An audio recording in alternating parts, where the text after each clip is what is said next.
What if I told you that in the middle of a clear afternoon, a whole squadron of military aircraft, the best of the best, just fell off the face of the earth? 1 minute they were there, chatting on the radio, and the next, silence. And the plane sent to find them? It vanished too. This isn't just a story about planes getting lost. It's a story about a chain of events so strange, so unlucky, that it feels like it was written for a horror movie.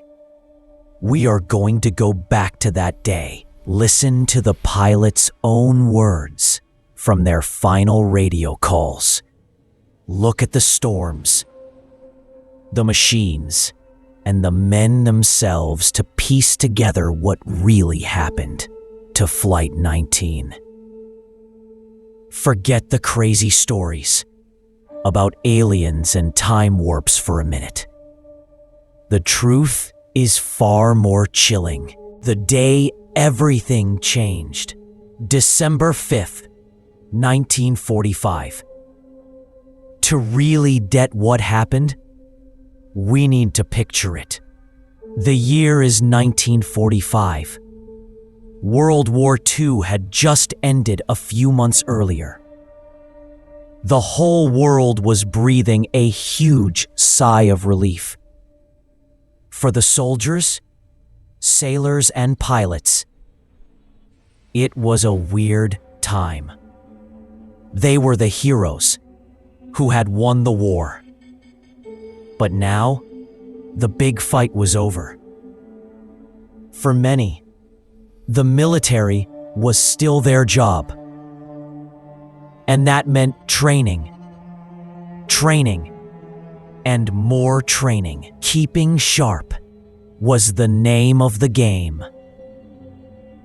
Our story takes place at the Naval Air Station in Fort Lauderdale, Florida. The pilots here were not beginners.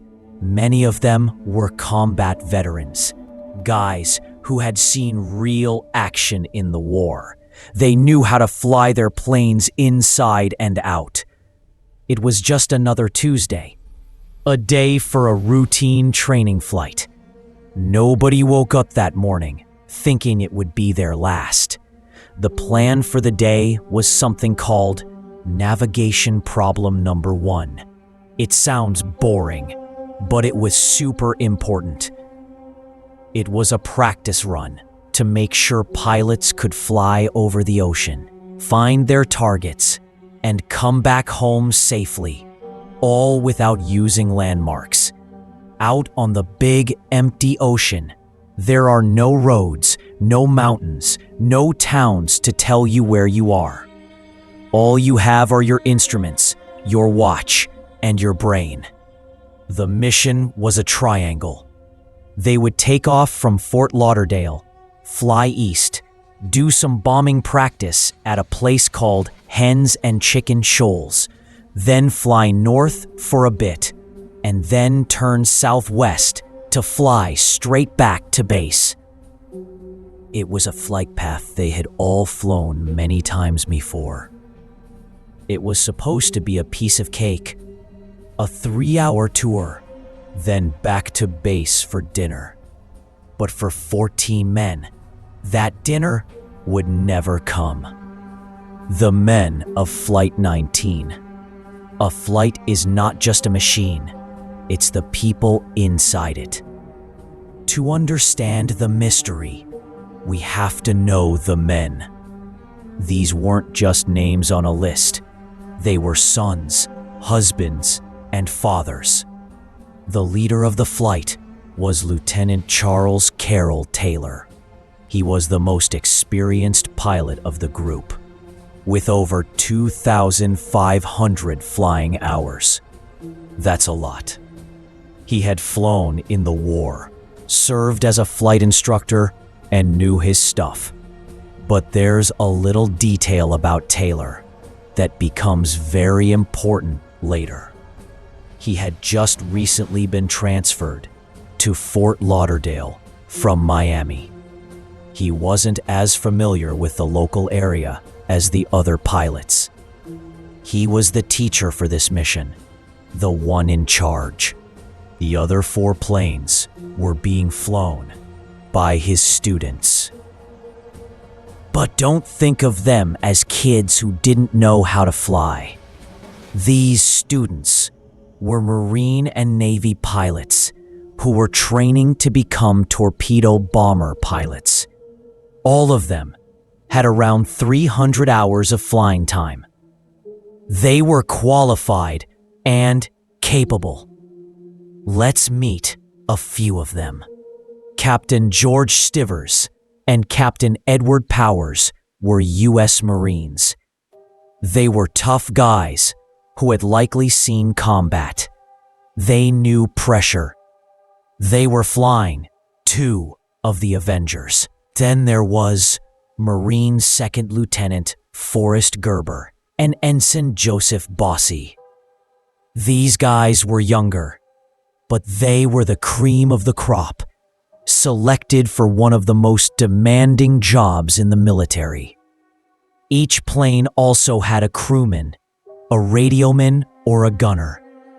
Men like Sergeant Robert Gallivan and Private First Class Robert Grubel. Their job was to work the radio, handle the machine guns, and be an extra set of eyes and ears for the pilot. In total, there were 14 men, 5 pilots, and 9 crewmen. They were a team, trained to work together, to trust their leader, and to follow orders. They climbed into their planes that afternoon, thinking about the mission, maybe about what they'd do that weekend. They had no idea they were about to fly into history for all the wrong reasons. The flying coffin? The TBM Avenger. The planes they were flying were called Grumman TBM Avengers. These were not small, flimsy planes. The Avenger was a beast. It was the biggest single-engine plane used in World War II. It was built like a tank, designed to carry a 2,000-pound torpedo or bombs and take a lot of punishment. The pilots sometimes called it the Turkey because it was big and a bit clumsy on the ground. But in the air, it was a powerful and reliable machine. Let's look at what the Avenger had on board. This is super important. Each plane had a radio to talk to each other and to the base. They had several compasses to tell them which direction they were going. The main one was a magnetic compass, just like the one a Boy Scout would use, but bigger and more accurate.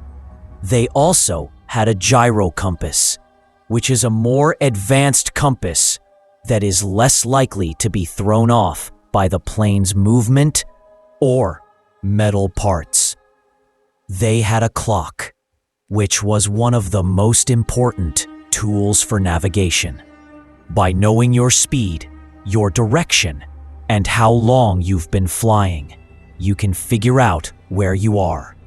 This is called dead reckoning, and it was the main way pilots found their way over the ocean. The Avenger had a good safety record. It was a tough plane that brought many pilots home from dangerous missions. But it had a few quirks. It was a heavy plane, and if it had to ditch in the water, it would sink fast. Pilots said it would sink like a rock in less than a minute. This meant that if the crew had to make an emergency landing on the water, they had to get out and get out fast. They all had life rafts, but you had to be quick to use them. So we have 14 skilled men in 5 strong, a voice from the void, the radio transmissions. The story of what happened to Flight 19 is really told through the radio calls. Imagine you're in the control tower back at Fort Lauderdale. It's a normal afternoon. You hear the usual chatter from planes taking off and landing. Then, around 3:45 p.m., about an hour and a half after Flight 19 took off, you hear something that makes the hairs on your arms stand up. It's a conversation, not with the tower, but between the pilots of Flight 19. The voice is Lieutenant Taylor, the flight leader. But he's not talking to the base for help. He's talking to one of his student pilots, and he sounds worried. He says something like, "Both of my compasses are out, and I'm trying to find Fort Lauderdale, Florida. I'm over land, but it's broken. I'm sure I'm in the Keys, but I don't know how far down." Let's break that down, because every word is a clue. First, both of my compasses are out. This is highly unlikely. The magnetic compass is a very simple device. It's basically a needle floating in fluid. For it to go out, the plane would have to be in serious trouble, like on fire or upside down. And it clearly wasn't. The gyro compass could fail, but for both to fail at the same time is almost impossible. What's more likely is that Taylor thought they were broken because what he was seeing outside his window didn't match what his instruments were telling him. Second, I'm sure I'm in the Keys. The Florida Keys are a string of islands way south of Fort Lauderdale. The flight plan was supposed to take them east, then north. To be in the Keys, they would have had to make a massive, massive mistake. They were completely, wildly off course. The problem is, they weren't in the Keys. We know from radio direction finders that they were actually east of Florida, pretty much where they were supposed to be. But their leader, the man they were all trained to follow, was convinced they were in the wrong place. This is the start of the whole disaster. The other pilots in the flight start to question him. You can hear it in the radio calls. One of the student pilots radios in, "I don't know where we are. We must have got lost after that last turn." Another pilot suggests they should just fly west. It was the smart thing to do. One of the students radios to Taylor, "If we were to fly west, we would get home." But Taylor doesn't listen. He's the leader, and he's fixated on his idea that they are over the Gulf of Mexico, near the Florida Keys. He's worried that if they fly west, they'll just go deeper into the huge Gulf of Mexico. So he makes a decision. He decides to fly north, then east, thinking that will take them up the Florida peninsula. But because they were already east of Florida, this decision was taking them further and further out into the vast, empty Atlantic Ocean. For the next couple of hours, the radio transmissions are a masterclass in confusion and growing panic. You can hear the pilots arguing. You can hear the static get worse as they fly further away. The control tower in Fort Lauderdale is desperately trying to help. They're screaming into the radio, "What is your position? What is your trouble?" But often, Flight 19 can't hear them. The pilots can hear each other, but they are isolated from the world. A senior flight instructor on the ground, a man named Lieutenant Robert Cox, gets on the radio. He knows Taylor. He tells him, "Change course to 270 degrees. Fly west." But Taylor seems not to hear him or ignores him. He keeps saying things like, "We didn't go far enough east. We should turn around and go east again." This would have been a death sentence. As the afternoon turns into evening, the situation gets more desperate. The weather, which had been nice, starts to get worse. The sun goes down. Now they are flying in complete darkness over a rough sea with no idea where they are.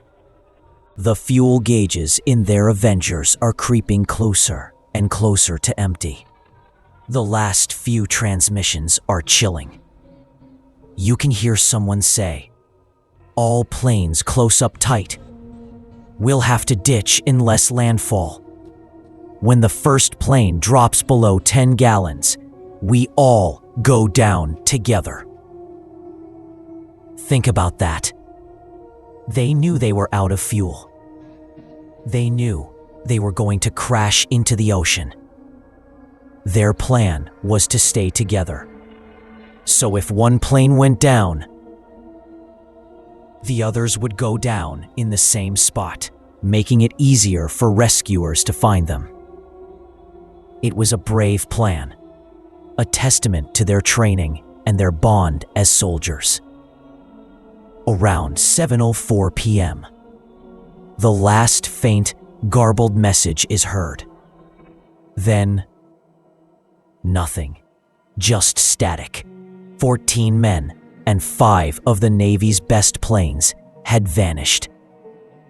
They had literally flown off into the darkness, and the world was left with nothing but questions. The search for ghosts. As soon as the radio went silent, the largest air and sea search in history up to that point began. Everyone at Fort Lauderdale knew this was serious. It wasn't just one plane in trouble. It was a whole flight. And they had a pretty good idea of where to start looking, thanks to the radio direction finders that had been tracking the flight's transmissions. The military threw everything they had at the search. Hundreds of ships from the Navy and the Coast Guard sailed out into the Atlantic. Hundreds of planes, including B-17 bombers and PBY Catalina flying boats, took to the skies. They scoured over 300,000 square miles of ocean, from the coast of Florida to the Bahamas and beyond. They searched day and night. The newspapers were full of headlines about the lost patrol. The whole country was holding its breath, hoping for a miracle. But the search found nothing. Not a single piece of wreckage. Not an oil slick. Not a life raft. Not a body. It was as if the 5 multi-ton airplanes had just evaporated. For 5 full days, the search continued, with thousands of people involved. They flew low over the waves, their eyes straining to see any sign of the missing men. Ships crisscrossed the search area, shining powerful searchlights into the dark water at night. But the ocean kept it secret. The searchers were battling bad weather, which had rolled in shortly after Flight 19 disappeared. The waves were high, making it incredibly difficult to spot anything floating on the surface. But still, the complete lack of any debris was strange. Even if the planes had sunk like a rock, something should have been left floating. A seat cushion, a logbook, a piece of a wing. But there was absolutely nothing. A tragedy within a tragedy. The lost rescuers. And then the mystery got even deeper and more tragic. On the very first night of the search, 2 huge PBM Martin Mariner flying boats were sent out to look for Flight 19. These were massive planes, designed for long-range patrols over the ocean. They were nicknamed the Flying Gas Tanks because they carried a huge amount of fuel. One of them, a plane with the call sign Training 49, took off from Naval Air Station Banana River. It had a crew of 13 men. It radioed its position, and then, just like Flight 19, it went silent. It too had vanished, but this time there was a clue. A ship at sea, the SS Gaines Mills, reported seeing a huge explosion in the sky at around the same time and in the same area where the Martin Mariner disappeared. They reported seeing a fireball that burned on the water for 10 minutes. When the search boats got to that location, they found a large oil slick and some small bits of debris. It was clear what had happened. The Martin Mariner had exploded in mid-air. The flying gas tanks had a known problem.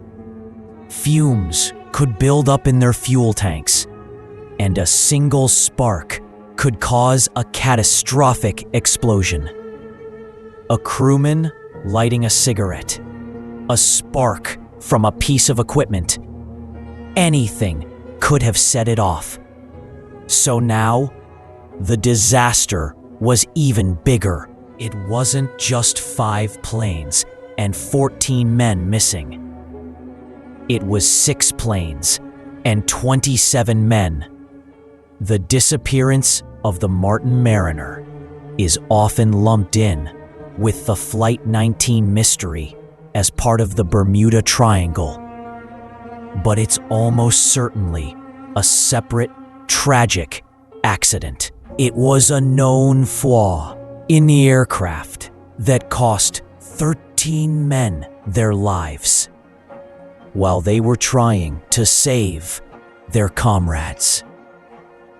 It added another layer of heartbreak to an already terrible situation. After 5 days of finding nothing from Flight 19, and with the trail gone cold, the Navy officially called off the search. 27 men were declared dead. The case was closed, but the mystery was just beginning. The blame game. The official investigation. When a military disaster of this size happens, there has to be an investigation. The Navy needed answers. How could this happen? Who was to blame? A board of inquiry was set up.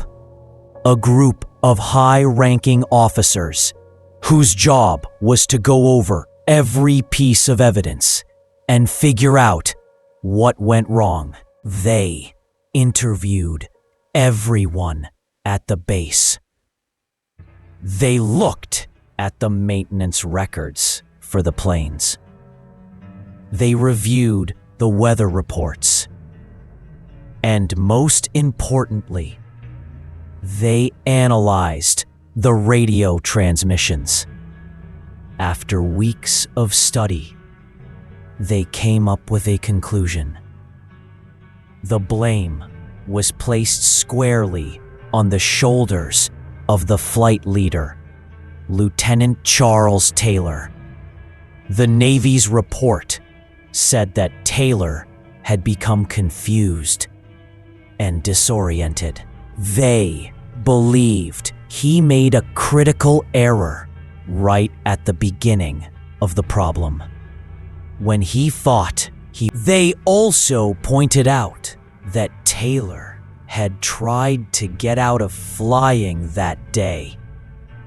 He had asked to be replaced on the mission, but his request was denied because no other instructor was available. Some have taken this to mean he had a bad feeling, or maybe wasn't feeling well. The Navy report didn't make a big deal of it, but it added to the picture of a leader who was not at his best that day. For the other pilots, the students, the report had nothing but praise. It noted that they seemed to know they were going the wrong way, and that at least one of them had tried to get the leader to turn west. But military discipline is strict. You follow your leader, even if you think he's wrong.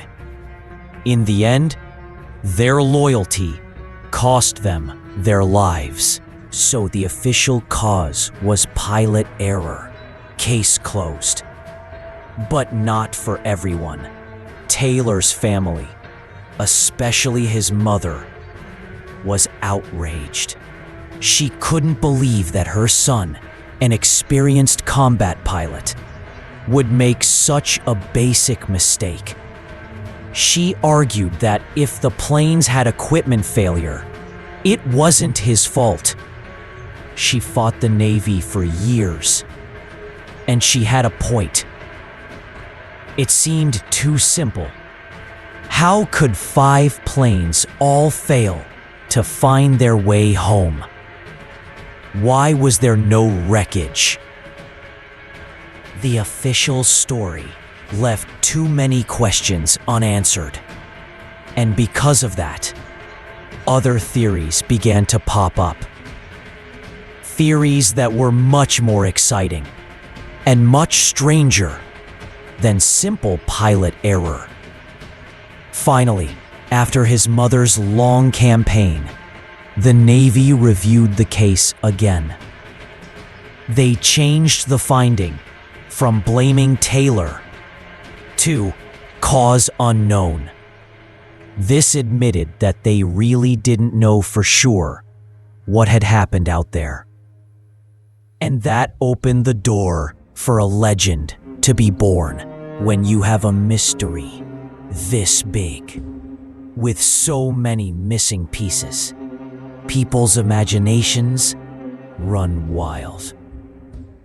Over the years, dozens of theories have been put forward to explain what happened to Flight 19. They range from the very logical and probable to the completely bizarre. Let's look at the main ones. Theory 1. The most likely story: human error and bad weather. This is the boring theory, but it's the one that most experts and investigators believe is the truth. It's not one single thing, but a chain of bad luck and bad decisions. This is a real thing in aviation called spatial disorientation. It's when your brain tells you one thing, but reality is something else. It can happen to even the most experienced pilots. Once Taylor was convinced he was in the Keys, every decision he made was based on that wrong information. He was trying to solve the wrong problem. The second link in the chain was the other pilots. They were trained to follow their leader, even though they probably knew he was wrong. They stuck with him. In their world, you don't break formation and fly off on your own. You trust your commander. Their discipline, something that was supposed to keep them safe, may have doomed them. The third link was the weather. While the flight started in good weather, a storm was brewing out in the Atlantic. By the time they were lost and running low on fuel, the weather had turned nasty. Even if they had successfully ditched their planes in the water, surviving in those conditions would have been nearly impossible. The rough seas would have torn the planes apart quickly and scattered the debris over a huge area, which would explain why the search found nothing. And finally, the radio problems. Their radios were working, but atmospheric conditions and distance made communication difficult. They couldn't hear the tower clearly, and the tower couldn't get a good lock on their position. They were alone out there. So, you put it all together. One disoriented leader. 4 disciplined pilots who followed him. Worsening weather and radio trouble. It's a recipe for disaster. There's no monster, no alien, just a tragic series of events that led to 27 deaths. Theory 2. The machine failed them. Another logical theory is that something went wrong with the planes. The first report from Taylor was that his compasses had failed. What if he was right? What if some weird magnetic force in the area caused all the compasses in all 5 planes to go haywire at the same time? This is a key part of the Bermuda Triangle legend. The idea is that there's a strange spot on the globe where the laws of physics don't work right. Compasses spin wildly, radios die, and it's possible, but very, very unlikely that it would affect all 5 planes in the same way and cause such total confusion. And it wouldn't explain why Taylor thought he was over the Keys. A broken compass tells you the wrong direction. It doesn't tell you you're in a completely different part of the world. So, while equipment failure might have been a small part of the problem, it probably wasn't the main cause. The Avengers were reliable planes. For all 5 to suffer the exact same catastrophic failure at the same time is almost statistically impossible. Theory 3. The birth of a legend. The Bermuda Triangle. This is the theory everyone loves to talk about. In the years after Flight 19 vanished, writers and storytellers started noticing a pattern. Other ships and planes had disappeared in that same general area of the Atlantic, between Florida, Bermuda, and Puerto Rico. They drew a triangle on a map and called it the Bermuda Triangle, or the Devil's Triangle. The story of Flight 19 became the cornerstone of this legend. It was the perfect example, a whole squadron of military planes disappearing on a clear day. The writers who promoted the triangle theory added all sorts of spooky details. They claimed the Navy investigator said the planes flew off to Mars. He never said that. They claimed the last radio transmission was Taylor saying, "Don't follow me. They look like they're from outer space." That was completely made up. The Bermuda Triangle became a huge phenomenon. People came up with all sorts of explanations. Aliens. The most popular idea was that aliens were using the triangle as a hunting ground, snatching up people in their vehicles for study. A time warp. Another idea was that the triangle was a portal to another dimension, and Flight 19 simply flew into it and ended up in the past, the future, or a different reality. Lost City of Atlantis. Some people believe the lost city of Atlantis is at the bottom of the ocean in the triangle. They think that powerful energy crystals from there is evidence of methane gas in the area, but there is no proof that this has ever happened on a scale large enough to sink a large ship or bring down a plane, let alone 5 of them. So what's the truth about the Bermuda Triangle? Most researchers and scientists today agree that it's a total myth. The mystery was created by sloppy research and people making up stories for books and TV shows.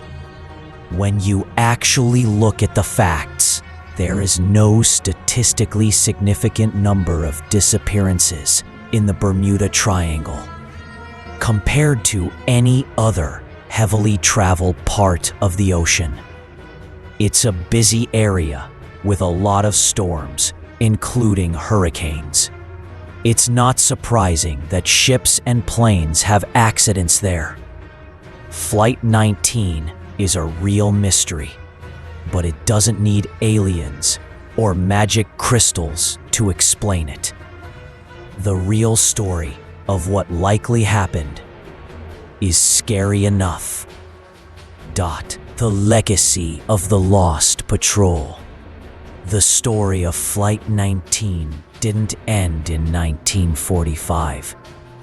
It has echoed through the decades, becoming more than just a military accident. It became a modern myth, a campfire story for the whole world. It's the ultimate ghost story of the machine age.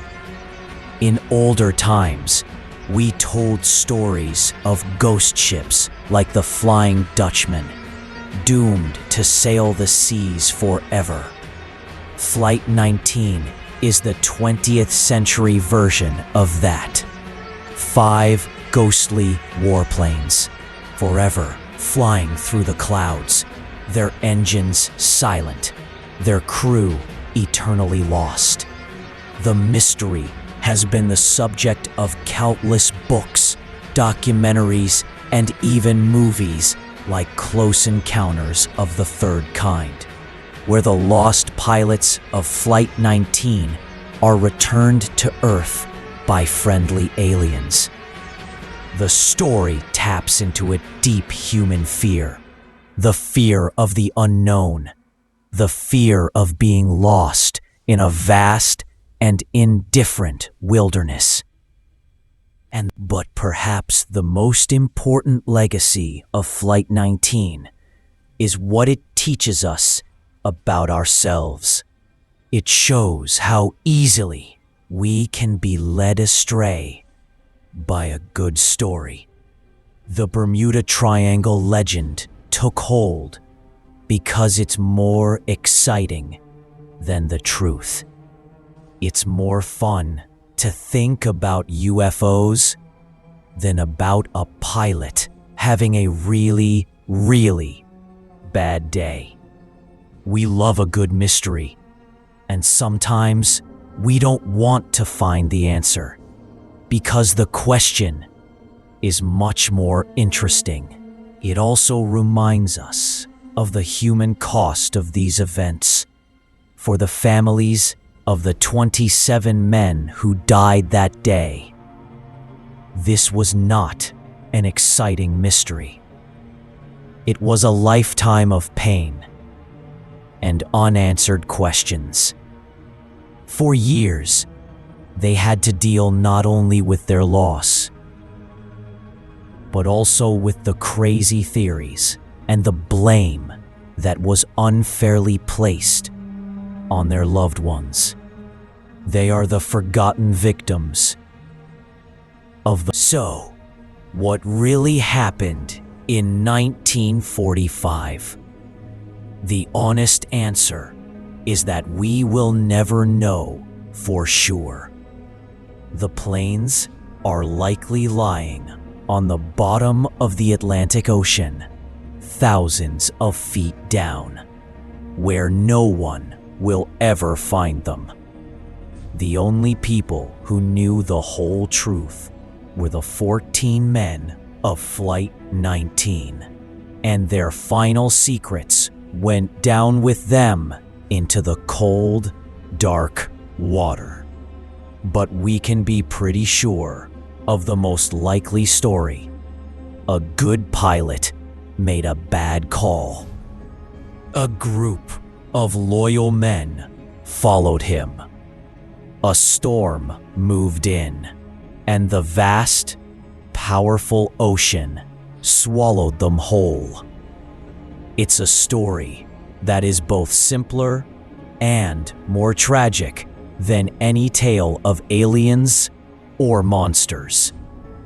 It's a human story of how quickly things can go wrong, and a reminder that even in our modern world of incredible technology, there are still places on Earth where you can just disappear. If you're fascinated by the mysteries the ocean holds, click the video on your screen now to explore the secrets of the Titanic's forgotten sister ship.